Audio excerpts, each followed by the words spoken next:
పండు లక్ష్మితో ఇలా అంటాడు. విహారీ బాబు గారికి ఇప్పటికైనా నీ ప్రేమ గురించి చెప్పు లక్ష్మమ్మ. విహారీ బాబు గారు నిన్ను అర్థం చేసుకుంటారు, నీతో కలిసి ఉంటారు, ఈ పెళ్ళి ఆగిపోతుంది.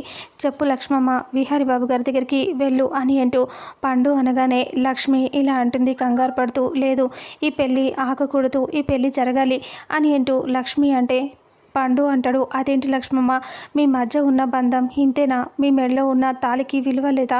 విహారీ బాబు గారు పెళ్లి చేసుకుంటే మీ జీవితం ఏమైపోతుందో ఆలోచిస్తున్నారా అని అంటే, నా జీవితం ఏమైపోయినా పర్వాలేదు, విహారీ గారికి ఈ పెళ్ళి జరగాలి, ఆయన సంతోషంగా ఉండాలి అని అంటే, మరి నీ గురించి ఆలోచించుకోవాలి లక్ష్మమ్మ అని పండు అంటే, నా గురించి ఆలోచించుకోవాలి అంటే ఆ దేవుడే నా భవిష్యత్తుని నిర్ణయిస్తాడు.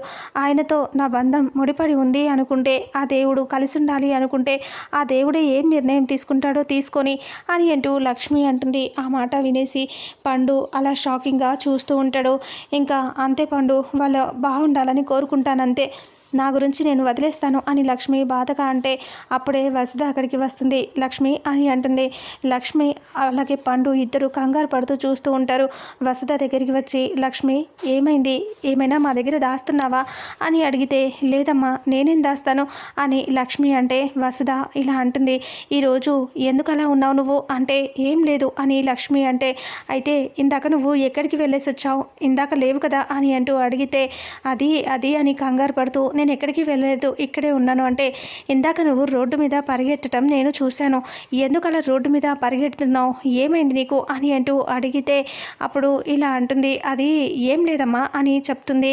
అయితే నువ్వు ఇంకేదైనా నా దగ్గర నిజం దాస్తున్నావా చెప్పు లక్ష్మి అని అంటూ వసుధ అంటే, లేదు నేనేం దాయట్లేదమ్మా, ఏం దాయట్లేదు అని లక్ష్మి అంటే, అవునా అని అంటూ దగ్గరికి వచ్చి మెల్ల ఉన్న తాళిని బయటికి తీస్తుంది వసుధ. అది చూసి ఒక్కసారిగా లక్ష్మి షాక్ అయిపోతుంది. వసుధ ఇదేంటి మరి అని అంటూ అడుగుతుంది.